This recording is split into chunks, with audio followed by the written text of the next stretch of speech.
Hi everybody, Neil Kravitz here. I hope you're enjoying these daily clinical pearls. This clinical pearl comes from a question that I received on a previous video, and it is what to do when you have tooth mobility. And I think the clinical pearl here would be, you have to first determine, is this pathological or non-pathological or normal orthodontic tooth mobility? Pathological tooth mobility would be from anterior bone loss. Maybe a patient has a thin tissue phenotype, possibly even root resorption. So that's where the frequent radiographs come in. In our office, we take radiographs every third or fourth visit.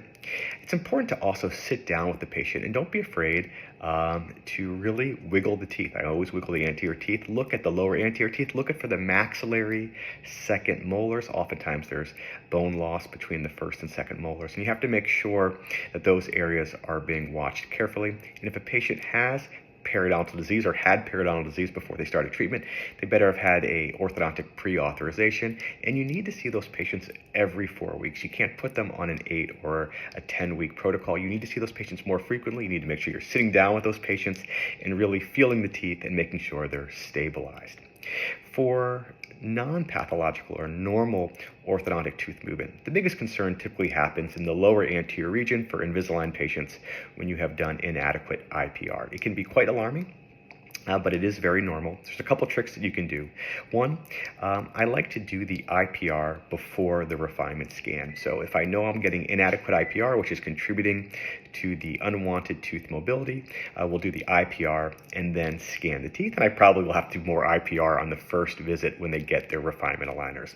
Number two, I have no problem switching them to hybrid with lower braces that will stabilize the teeth. I will quickly get out of treatment after a few months and then place a fixed retainer. So the pearls here are to wiggle the teeth, make sure you're closely monitoring your patient, make sure your patient who has a thin tissue phenotype or past history of periodontal disease has had a pre-authorization. Sit down, wiggle the teeth, take frequent radiographs, make sure you are closely monitoring these patients. If they are an Invisalign patient and it's normal tooth mobility, make sure you're doing proper IPR. If you need to do the IPR before the refinement scan, that's always helpful. If you need to put in a short phase of lower fixed appliances and then finish with a fixed retainer, that also works very well. I hope you enjoyed this pearl. Let me know what you think. Please comment below. Thank you so much for subscribing to the channel. Thank you for supporting the JCO.